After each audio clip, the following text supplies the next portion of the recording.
Cancer healer centre, a new beginning. CLP సమావేశంలో ఎమ్మెల్యేలకు దిశానిర్దేశం.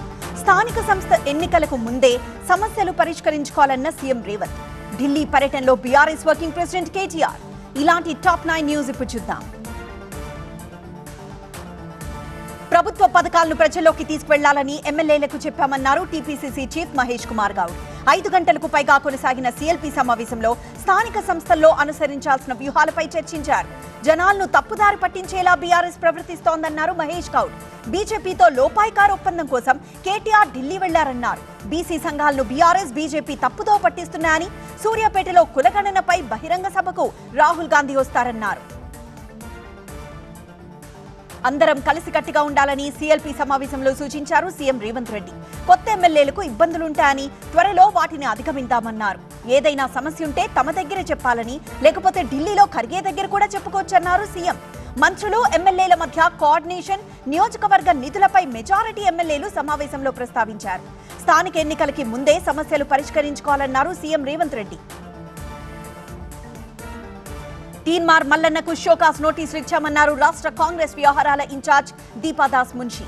నోటీసులు అందకపోతే మళ్లీ ఇస్తామన్నారు. వివరణ ఇచ్చాక చర్యలు తీసుకుంటామన్నారు. ఎమ్మెల్యేలు కలిసి డిన్నర్ చేస్తే తప్పేంటి అని ప్రశ్నించారు. మంత్రి, ఎమ్మెల్యేలతో మాట్లాడతామని క్లారిటీ ఇచ్చారు. ఆర్థిక పరిస్థితిపై deputy CM Bhatti Vikramarka power point presentation ఇచ్చారు. ఆర్థిక పరిస్థితిని ఎమ్మెల్యేలకు వివరించిన భట్టి, ప్రస్తుత పరిస్థితుల్లో ఆర్థికంగా బలపడాల్సి ఉందన్నారు. కేంద్ర బడ్జెట్లో సరైన ప్రాతినిధ్యం లభించలేదని, కేంద్రం సపోర్ట్ చేయకపోయినా పథకాలపై ప్రభావం పడకుండా చర్యలు తీసుకుంటున్నామన్నారు. రెవెన్యూకి సంబంధించి అవకతవకలపై CM Revanth, in-charge Deepadas, PCC chief కు ఎమ్మెల్యే అనిరుద్ వినతి పత్రాలు ఇచ్చారు. అమీన్పూర్లో కేటీఆర్ బినామీలు భూములు ఆక్రమించారని విచారణ జరపాలని కోరితే పట్టించుకోలేదన్నారు అనిరుద్ రెడ్డి. పూర్తి ఆధారాలు తన దగ్గరున్నాయన్నారు ఎమ్మెల్యే అనిరుద్. నియోజకవర్గ అభివృద్ధి కోసమే ఎమ్మెల్యేల భేటీ జరిగిందన్నారు. ఏ మంత్రి మీద కోపం లేదని, తనకు ఎలాంటి సొంత ప్రయోజనాలు లేవన్నారు అనిరుద్. ఎమ్మెల్యేల డిన్నర్ మీటింగ్ వాస్తవమన్నారు ఎమ్మెల్యే ఎన్ఎం శ్రీనివాసరెడ్డి. ఎప్పట్లాగానే కలుసుకున్నామన్నారు. ఇకపై డిన్నర్ మీటింగ్లు పెట్టొద్దని సీఎం సూచించారని, ఇక డిన్నర్ మీట్లు ఉండవు అన్నారు. అవసరమైతే గాంధీ భవన్ లోనే అందరం కలిసి డిన్నర్ చేస్తామన్నారు ఎన్ఎం శ్రీనివాసరెడ్డి. ఢిల్లీ పర్యటనలో ఉన్న బీఆర్ఎస్ వర్కింగ్ ప్రెసిడెంట్ కేటీఆర్ పార్లమెంట్లో పలువురు కేంద్ర మంత్రులను కలిశారు. యూజీసీ నిబంధనలు మార్చడంపై కేంద్ర మంత్రి ధర్మేంద్ర ప్రధాన్ కు తమ అభ్యంతరాలు తెలియజేస్తూ వినతి పత్రం ఇచ్చామన్నారు. బీసీల ఎంపిక పారదర్శకంగా ఉండాలని సూచించామన్నారు. ఎన్ఎస్సీ క్లాస్ తో రిజర్వ్డ్ వర్గాలకు అన్యాయం జరుగుతోందన్నారు. కేంద్ర మంత్రి గడ్కరీని కూడా కలిశామని, సిరిసిల్లతో ముగుస్తున్న NH 365B ని రైల్ కమ్ రోడ్ బ్రిడ్జ్ గా నిర్మించి కోరుట్ల వరకు పొడిగించాలని కోరామన్నారు. సమగ్ర కుటుంబ సర్వే పేరుతో గతంలో బీఆర్ఎస్ ప్రభుత్వం కుట్ర చేసిందని ఆరోపించారు ప్రభుత్వ సలహాదారు షబీర్ అలీ. 2014లో బీఆర్ఎస్ చేపట్టిన సమగ్ర కుటుంబ సర్వేపై సిఐడి విచారణ జరిపించాలని డిమాండ్ చేశారు. ప్రజల వివరాలు ప్రైవేట్ వ్యక్తుల చేతుల్లోకి ఎలా వెళ్లాయని ప్రశ్నించారు. సర్వే వివరాలను కేబినెట్ లో ఎందుకు పెట్టలేదన్నారు షబీర్ అలీ. కాంగ్రెస్ పై తిరుగుబాటు మొదలైందన్నారు బీఆర్ఎస్ నేత జగదీష్ రెడ్డి. కేసీఆర్ చేయించిన సర్వే కరెక్టే, రేవంత్ సర్వేనే బోగస్ అన్నారు. సర్వేపై సిఐడితో కాదు సిఐఏతో విచారణ చేయించాలన్నారు. ముందుగా జైలుకు వెళ్లేది సీఎం రేవంతే అన్నారు. స్థానిక ఎన్నికల్లో మోసానికి కాంగ్రెస్ కుట్రలు చేస్తోందన్నారు. కాంగ్రెస్ పార్టీకి ప్రభుత్వాన్ని నడపడం చేతకాదన్నారు. 21 అంశాలకు ఏపీ కేబినెట్ ఆమోదం. మంత్రులకు ర్యాంకులు ఇచ్చిన సీఎం చంద్రబాబు. వైసీపీ 2.0 పై జగన్ కీలక వ్యాఖ్యలు. ఇలాంటి టాప్ 9 న్యూస్ ఇప్పుడు చూద్దాం. బీసీ, ఎస్సీ, ఎస్టీ మహిళలకు మేలు జరిగేలా ఏపీ కేబినెట్ సమావేశంలో నిర్ణయాలు తీసుకున్నారు. ఈ మేరకు ఎంఎస్ఎంఈ పాలసీలో చేసిన మార్పులకు కేబినెట్ ఆమోదం తెలిపిందన్నారు మంత్రి పార్థసారథి. కూటమి ప్రభుత్వం వచ్చాక రాష్ట్రానికి 6,75,000 కోట్ల పెట్టుబడులు వచ్చాయని, ఈ పెట్టుబడుల ద్వారా 4,28,000 మందికి ఉపాధి అవకాశాలు వస్తాయన్నారు మంత్రి. నీరు, చెట్టు కాంట్రాక్టర్లకు పెండింగ్ బిల్లులు చెల్లించాలని, పోలవరం నిర్వాసితులకు పెండింగ్ ఇళ్ల నిర్మాణానికి కొత్త టెండర్లు పిలవాలని ఏపీ కేబినెట్ నిర్ణయం తీసుకుంది. అధికారంలోకి వచ్చినప్పటి నుంచి డిసెంబర్ వరకు మంత్రులు క్లియర్ చేసిన ఫైల్స్ ఆధారంగా ర్యాంకులు ఇచ్చారు సీఎం చంద్రబాబు. ఈ ర్యాంక్ లిస్ట్ లో ఎన్ఎండి ఫారూక్ ఫస్ట్ ప్లేస్ లో నిలవగా, లాస్ట్ ప్లేస్ లో వాసం శెట్టి సుభాష్ ఉన్నారు. CM Chandrababu 6th place, deputy CM Pawan 10th place లో ఉన్నారు. ఫైళ్ల క్లియరెన్స్ పై ర్యాంకులు ఇచ్చిన చంద్రబాబు వేగంగా ఫైళ్లు క్లియర్ చేయాలని మంత్రులకు సూచించారు. ఏపీ ప్రభుత్వం కీలక నిర్ణయం తీసుకుంది. నామినేటెడ్ పదవుల్లో బీసీలకు 34% రిజర్వేషన్లు ఇవ్వాలని నిర్ణయించింది. 2019లో వైసీపీ ప్రభుత్వం బీసీ, ఎస్సీ, ఎస్టీలకు 50% పదవులు ఇచ్చేలా చట్టం చేసింది. జీవో 77 ద్వారా అమలు చేస్తున్నారు. దీన్ని రద్దు చేసి లోటుపాట్లు సరిచేసి కొత్తగా మరో చట్టం చేయాలని నిర్ణయం తీసుకుంది కూటమి ప్రభుత్వం.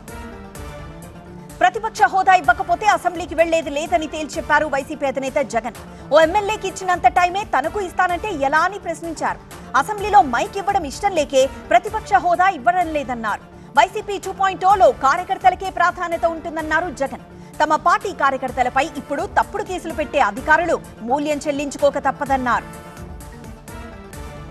ప్రజలు పొరపాటున ఓటేసి చంద్రబాబులోని చంద్రముఖిని నిద్రలేపారన్నారు వైసీపీ అధినేత జగన్. మా రాజ్యసభ సభ్యుల్లో 4 బయటికి వెళ్లారని, రాజకీయాల్లో ఎవరికైనా సరే క్యారెక్టర్ ఉండాలన్నారు. ప్రలోభాలు, భయంతో క్యారెక్టర్ తగ్గించుకోవద్దని, కష్టాలు ఎల్లకాలం ఉండవని 5 ఏళ్లు ఓపిక పట్టలేరా అన్నారు. విజయసాయి సహా ఎవ్వరికైనా ఇదే వర్తిస్తుందన్నారు జగన్. మిథున్ రెడ్డికి లిక్కర్కి ఏం సంబంధమని ప్రశ్నించారు. ఎవరో ఒకరిని ఇరికించి కేసులు పెట్టాలని చూస్తే కేసులు నిలబడవన్నారు. జగన్ 2.0 అంటే 11 సీట్లు కూడా రావన్నారు టీడీపీ నేత బుద్దా వెంకన్న. జగన్ ఓడిపోయి ఏడాది కూడా పూర్తి కాలేదని, అప్పుడే భ్రమంలో జీవిస్తున్నారని మండిపడ్డారు. జగన్ పాలన చూసి ప్రజలు ప్రతిపక్ష హోదా కూడా ఇవ్వలేదన్న బుద్దా వెంకన్న జగన్ కు దమ్ముంటే అసెంబ్లీలో మాట్లాడాలన్నారు. జగన్ 5 ఏళ్ల పాలనలో ఆ పార్టీ ఎమ్మెల్యేలు, ఎంపీలు మాత్రమే సంతోషంగా ఉన్నారన్నారు బుద్దా వెంకన్న. తన హయాంలో జగన్ చంద్రముఖి లాంటి పాలన చేయడంతోనే ప్రజలు ప్రతిపక్ష హోదా కూడా ఇవ్వకుండా 11 సీట్లకు పరిమితం చేశారన్నారు TDP MLC Panchamarthi Anuradha. Super 6 పథకాలు అమలుపై కూటమి ప్రభుత్వాన్ని ప్రశ్నిస్తున్న జగన్ ఎన్నో హామీలను అమలు చేయలేదని విమర్శించారు. మద్యపాన నిషేధం, జాబ్ క్యాలెండర్, ఉద్యోగులకు ఐఆర్, సిపిఎస్ రద్దు సహా చాలా హామీలు జగన్ అమలు చేయలేదన్నారు. కిర్లంపూడిలో ముద్రగడ పద్మనాభంను మర్యాదపూర్వకంగా కలిశారు మాజీ ఎంపీ మార్గాని భరత్. ముద్రగడపై జరిగిన దాడి పిరికి పంద చర్యగా భావిస్తున్నామన్నారు. ఈ దాడిపై తక్షణమే CM Chandrababu, deputy CM Pavan Kalyan స్పందించాలని డిమాండ్ చేశారు. కాపు ఉద్యమ నేతపై కుర్రాళ్లు దాడి చేస్తుంటే ప్రభుత్వం ఏం చేస్తుంది అని ప్రశ్నించారు. ఏపీ రాజధాని అమరావతిలో నిర్మాణ పనులకు సంబంధించి టెండర్లు పిలిచేందుకు కేంద్ర ఎన్నికల సంఘం అనుమతిచ్చింది. ఎన్నికల కోడ్ అమల్లో ఉండడంతో సిఆర్డీఏ పరిధిలో చేపట్టబోయే పనులకు అనుమతి కోసం ఇటీవలే సిఆర్డీఏ అధికారులు ఈసీకి లేఖ రాశారు. దీనిపై స్పందించిన ఈసీ రాజధానిలో పనులకు అభ్యంతరం లేదని లేఖ ద్వారా స్పష్టం చేసింది. ఎన్నికలు పూర్తయ్యాకే టెండర్లు ఫైనలైజ్ చేయాలని ఈసీ సూచించింది. దేశ ప్రజలను మళ్లీ విభజించేందుకు కాంగ్రెస్ కుట్ర చేస్తోందంటున్న ప్రధాని. డిపోటేషన్ పై రాజ్యసభలో విదేశాంగ శాఖ మంత్రి ప్రకటన. ఈసారి పరీక్షా పే చర్చ కార్యక్రమానికి ప్రముఖులు. ఇలాంటి టాప్ 9 న్యూస్ ఇప్పుడు చూద్దాం. రాజ్యసభలో రాష్ట్రపతి ప్రసంగంపై ధన్యవాద తీర్మానంలో మాట్లాడారు ప్రధాని మోదీ. కాంగ్రెస్ ను మోదీ చీల్చి చెండాడారు. రిజర్వేషన్ల పేరుతో దేశ ప్రజలను మళ్లీ విభజించేందుకు కాంగ్రెస్ కుట్ర చేస్తోందన్నారు. ప్రజలను 30 ఏళ్ల నుంచి రిజర్వేషన్లపై కాంగ్రెస్ మోసం చేస్తోందన్నారు. ఎలాంటి గొడవలు లేకుండా దేశంలోని పేదలకు తమ ప్రభుత్వం 10% రిజర్వేషన్లు కల్పించిందన్నారు మోదీ. రాజ్యాంగ నిర్మాత అంబేద్కర్ ను కాంగ్రెస్ నేతలు జీవితాంతం అవమానించారన్నారు ప్రధాని మోదీ. అంబేద్కర్ పేరు వింటే కాంగ్రెస్ నేతలకు చిరాకని, అందుకే ఆయనకు భారతరత్న ఇవ్వలేదన్నారు. ఇప్పుడు జై భీమ్ నినాదాలతో కపట నాటకాలు ఆడుతున్నారన్నారు. సమాజ్వాదీ పార్టీ నేత అఖిలేష్ యాదవ్ కేంద్ర ఎన్నికల సంఘంపై వివాదాస్పద వ్యాఖ్యలు చేశారు. ఎన్నికల సంఘం చనిపోయింది అంటూ పార్లమెంట్ ఆవరణలో తెల్లగుడ్డతో నిరసన తెలిపారు. ఢిల్లీ అసెంబ్లీ ఎన్నికలతో పాటు యూపీలో జరిగిన ఉప ఎన్నికల్లో బీజేపీకి తొత్తుగా ఈసీ వ్యవహరించిందని అఖిలేష్ ఆరోపించారు. అయితే అఖిలేష్ ఆరోపణలను బీజేపీ తీవ్రంగా ఖండించింది. రాజ్యాంగబద్ధమైన ఈసీని అఖిలేష్ అవమానించడం తగదు అంటూ బీజేపీ నేతలు కౌంటర్ ఇచ్చారు. ఆర్ఎస్ఎస్ పై మరోసారి నిప్పులు చెరిగారు కాంగ్రెస్ అధినేత Rahul Gandhi.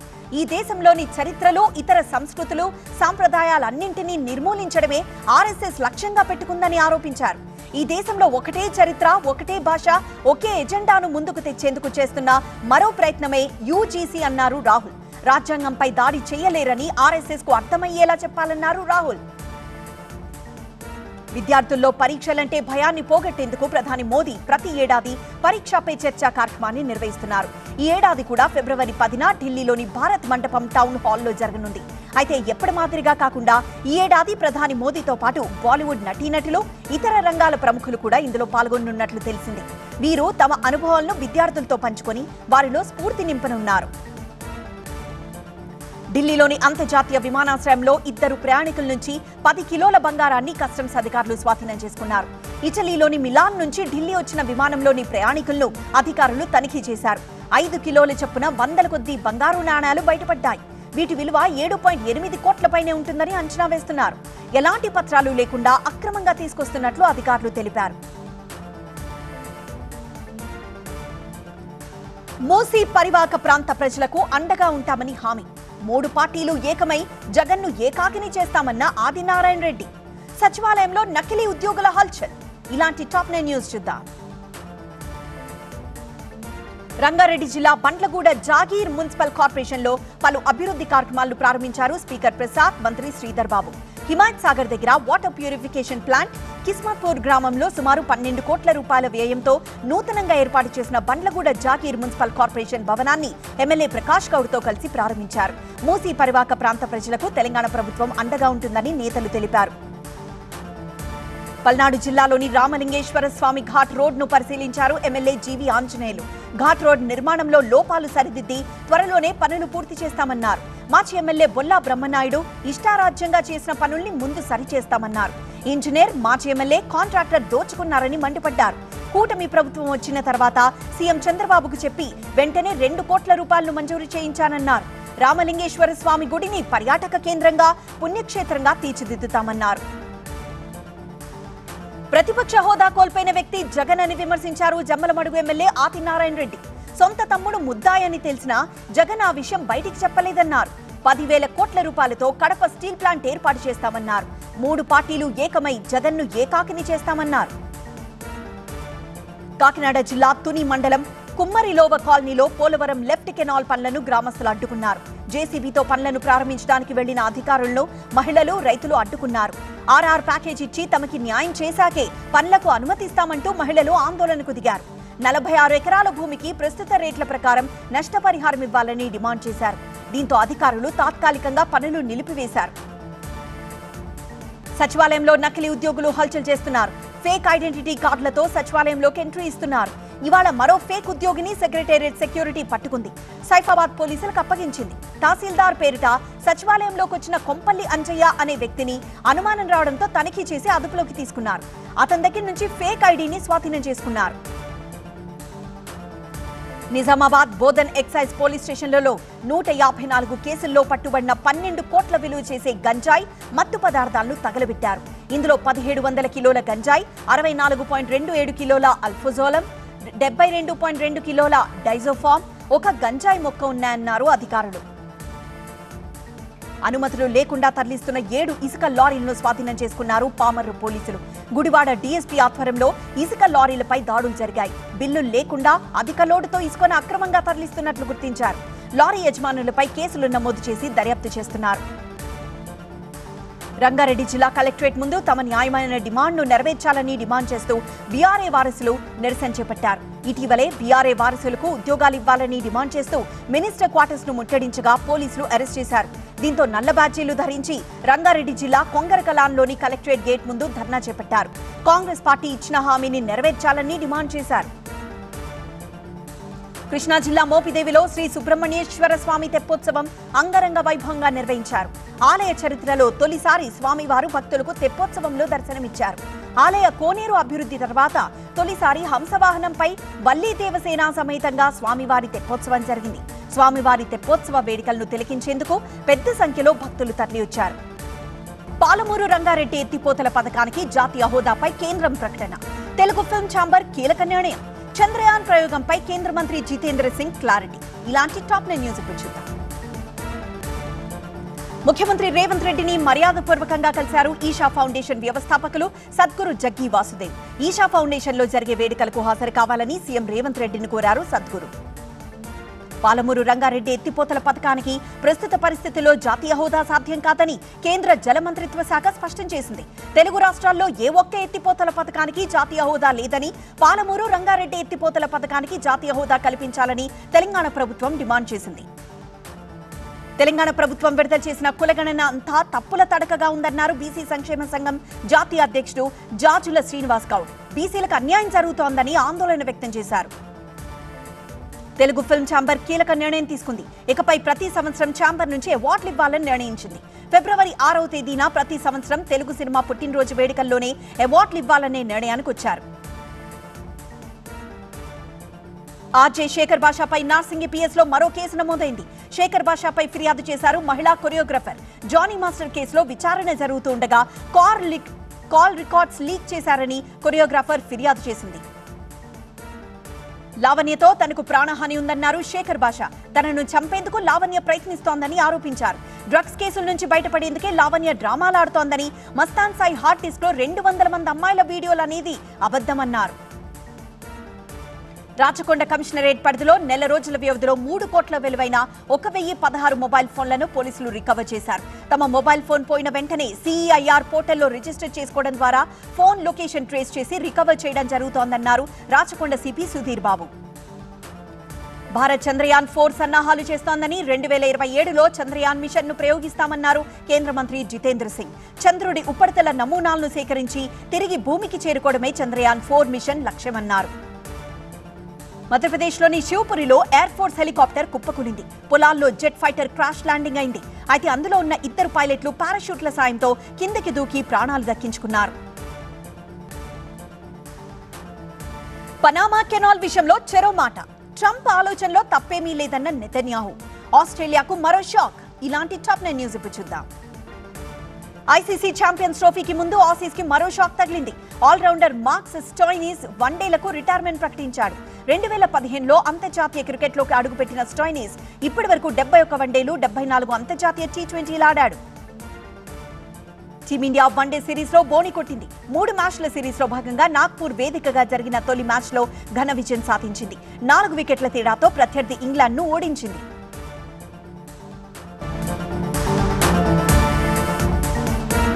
Cancer Healer Center, a new beginning.